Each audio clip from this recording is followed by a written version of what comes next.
In this scenario, we're looking at working on a new section of road that runs from this straight section here to this intersection down here. What we've got currently is a series of compound curves, broken back curves, and some little sharp bends.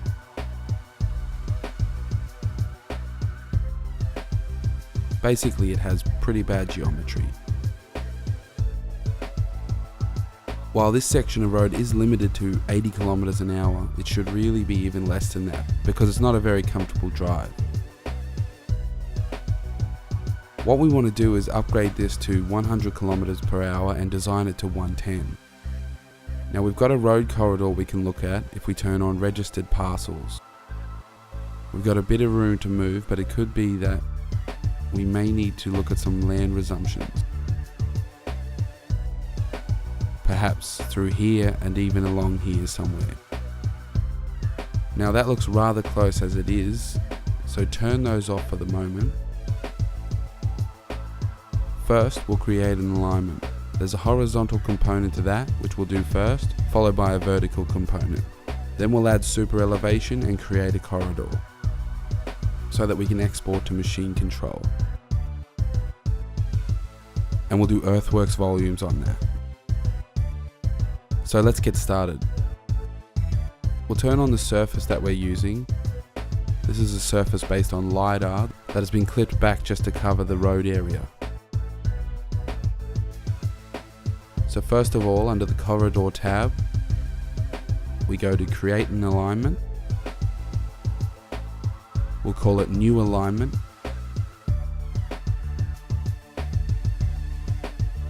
Generally that would be the name of the road and the date or the job number, but just to let you know how things work, I'll just create a new layer and call it new alignment as well.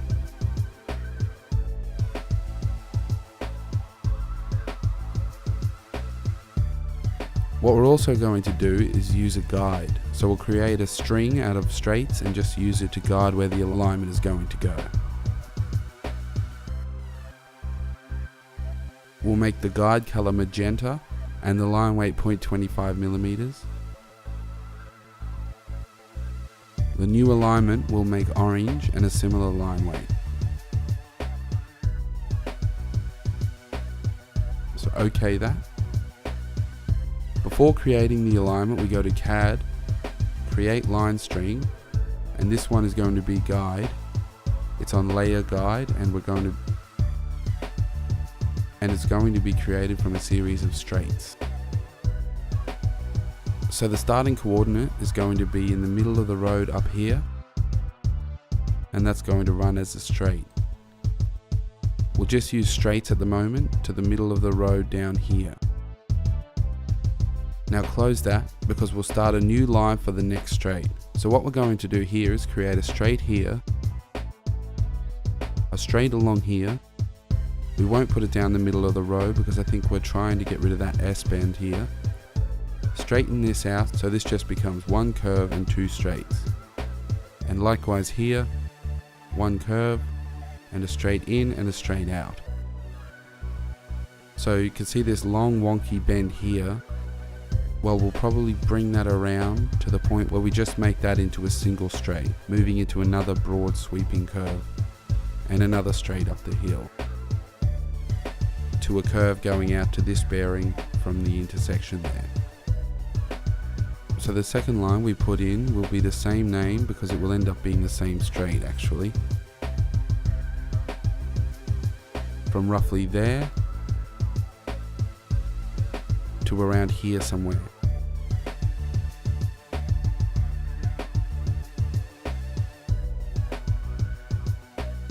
Close that one, start a new one.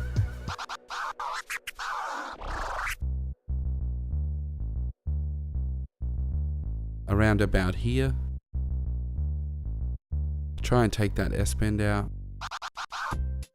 I don't want to get any closer to the creek than they've been. Going to about there will be alright. Close that one, start another one.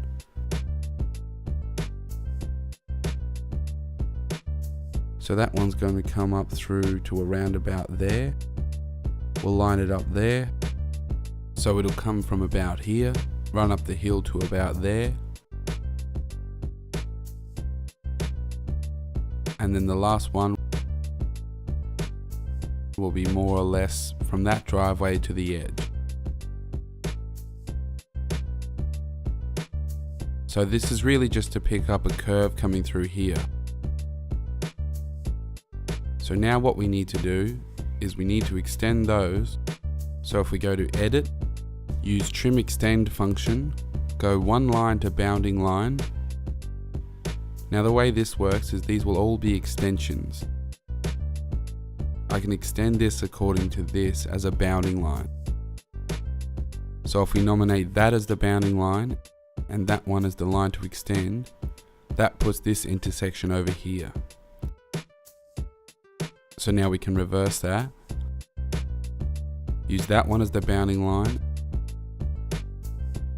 and that one as the line to extend.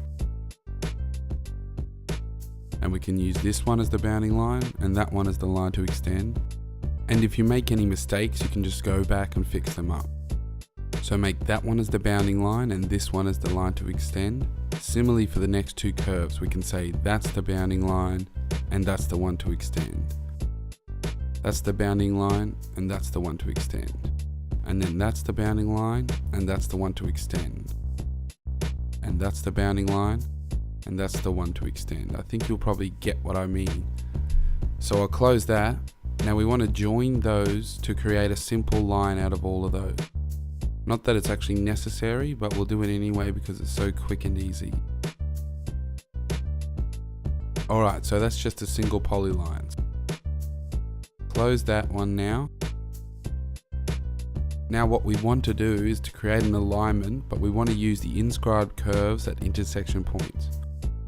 We call it IP in Australia, but the Americans call it PI, or point of intersection. So click OK. Now that brings up this box. What we want to do is nominate where the stations are where we're going to implement this. So this will be the beginning. Snap to that one, hit enter. Snap to this one, hit enter again, and I think you can follow the general flow of events here. Just nominating these intersection points.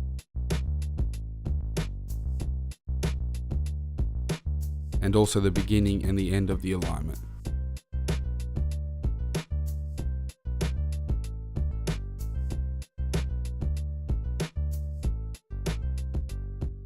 So zoom out a little and we want to create these as spiral arcs with 500 meter radius and a 70 meter spiral in and a 70 meter spiral out.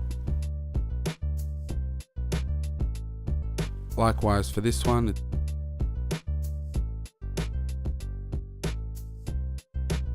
it's 500 meter radius, 70 meters in and out.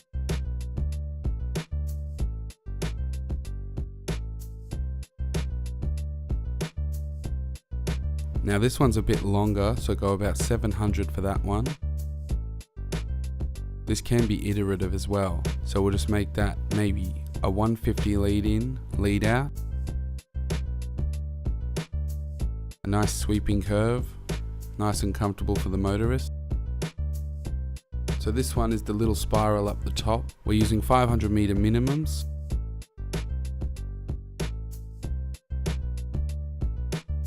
So we'll just go with what we've got there.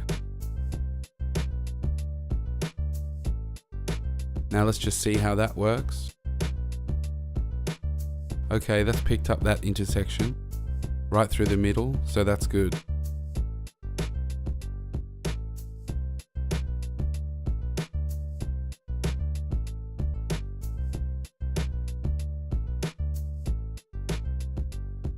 I might just decrease the radius there to see if I can fit that a little tighter. Okay, so that's brought it in close enough to get rid of that little wonky curve, and that one, as well as these ones. Quite happy with that, and also quite happy with that. So that's the first stage. That is a horizontal alignment.